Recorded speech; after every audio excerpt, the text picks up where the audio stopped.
Shalom, Bapak Ibu yang dikasihi Tuhan, selamat malam. Kembali malam hari ini kita akan masuk dalam perenungan firman Tuhan, khususnya dari Yohanes pasal 12 ayat 44 sampai ayat 50. Sebelum kita akan merenungkan firman Tuhan ini, mari kita bersatu di dalam doa, kita berdoa.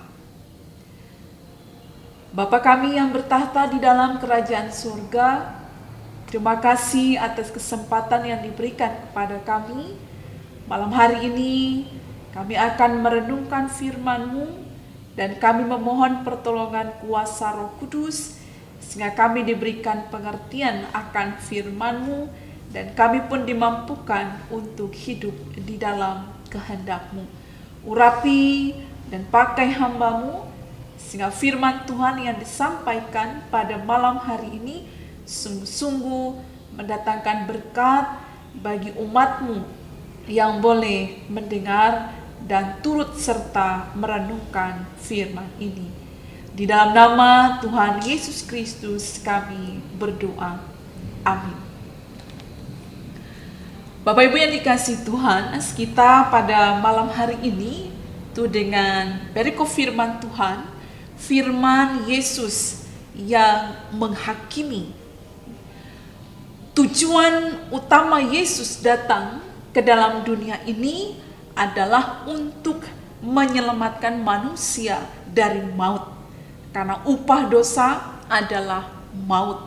Di kedatangan Yesus ke dalam dunia ini dalam rangka menyelamatkan manusia yang berdosa dari maut. Bapak Ibu yang saya kasihi, Yesus sebagai utusan Bapa dan apa yang Yesus sampaikan kepada manusia itu berasal dari Bapa. Sehingga ada kesatuan antara Yesus dengan Bapa. Jadi Yesus tidak berdiri sendiri, Bapa juga tidak berdiri sendiri, tetapi ada kesatuan di antara mereka. Sehingga sebagai utusan Bapa, maka apa yang dikehendaki, apa yang dinyatakan oleh Bapa itulah yang disampaikan oleh Yesus kepada manusia. Nah, Bapak Ibu yang dikasihi Tuhan, tujuan penyelamatan Yesus ini dalam nas kita diuraikan dalam wujud Ia sebagai terang dan manusia dalam dunia ini, yakni manusia yang berdosa dinyatakan sebagai orang-orang yang berada dalam kegelapan. Jadi itu menegaskan tentang tujuan penyelamatan Yesus diuraikan dalam wujud Ia sebagai terang dan manusia berdosa sebagai orang-orang yang berada dalam kegelapan. Sehingga terang itulah yang akan menerangi kegelapan.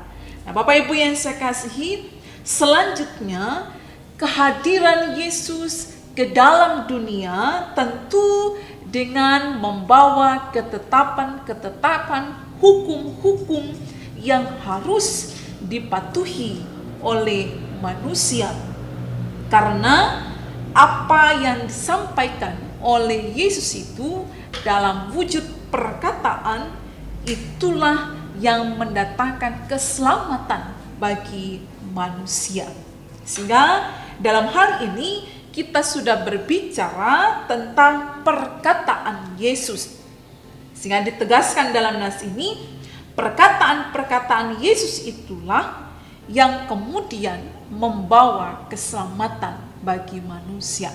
Persoalannya adalah dalam nas ini, perkataan Yesus itu ada yang mendengar tetapi tidak melakukan, tetapi ada yang menolak. Nah, dalam hal ini mereka tidak menolak Yesus, tetapi menolak firman yang diberitakan. Sehingga firman itulah yang nantinya yang menjadi hakim bagi orang-orang yang menolak perkataan Yesus. Ini sesuai dengan perikopnya, firman Yesus yang menghakimi. Jadi Yesus datang ke dunia ini membawa ketetapan-ketetapan hukum-hukum dalam perkataan yang ia sampaikan, tetapi dalam kenyataannya ada yang menolak perkataan yang disampaikan oleh Yesus, ada yang mendengar tetapi tidak melakukan. Sehingga bagi mereka yang menolak perkataan Yesus, bukan Yesus yang mereka tolak, dijelaskan dalam nas ini, tetapi firman itu yang ditolak. Sehingga firman itulah yang akan menghakimi mereka. Bapak Ibu yang saya kasihi dalam Tuhan kita Yesus Kristus, dalam perkataan Yesus itulah yang mengandung hidup kekal jika diterima atau dilakukan. Sehingga bagi kita pada masa kini, bagi yang menolak perkataan atau perintah yang disampaikan oleh Yesus, yang diinginkan oleh Sang Bapa, maka sesungguhnya mereka tidak memperoleh keselamatan dalam hidup ini. Sehingga pada saatnya firman yang disampaikan oleh Yesus itu yang menjadi hakim bagi orang yang menolak perkataannya. Nah, Bapak Ibu yang saya kasihi dalam Tuhan kita Yesus Kristus, nas ini sekaligus mengajak bagi kita supaya kita tidak menolak perkataan yang disampaikan oleh Yesus. Perkataan yang dikehendaki oleh Bapa kemudian diwujudkan dalam Yesus yang diutus ke dalam dunia ini. Maka Yesus itu sendiri yang kemudian menyampaikannya kepada manusia. Nah, bagi kita pada masa kini, tentu saja nas ini diingatkan supaya kita tidak menolak firman Tuhan, supaya kita berjuang untuk menaati kata-kata Yesus yang ia ucapkan, sehingga pada saatnya nanti kita tidak dihakimi oleh firman Yesus itu sendiri, sebagaimana dalam perikop kita pada malam hari ini. Nah, Bapak Ibu yang saya kasih dalam Tuhan kita Yesus Kristus, sebagaimana saya katakan tadi, pada saat Yesus menyampaikan ketetapan-ketetapan hukum-hukum, kemudian ia memperkatakan itu, ada orang yang mendengar tetapi tidak melakukan, namun ada juga yang menolak. Nah, bagi kita sekalian, hendaklah perkataan Yesus kita dengar, tetapi tidak cukup untuk kita dengar, tetapi juga kita lakukan.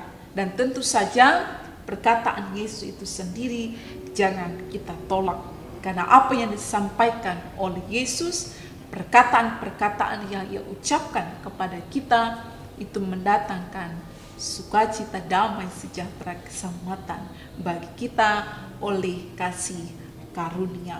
Mari kita bersama-sama supaya tidak menolak firman Tuhan, tidak hanya mendengar tetapi juga melakukannya dalam kehidupan kita. Tuhan berkati kita sekalian. Amin.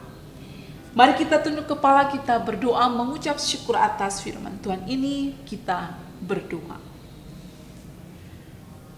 Bapa kami yang bertahta di dalam kerajaan sorga, terima kasih atas firman-Mu yang boleh kami dengar dan kami renungkan bersama-sama, yang mengingatkan kami supaya kami tidak menolak perkataan yang Engkau sampaikan kepada kami.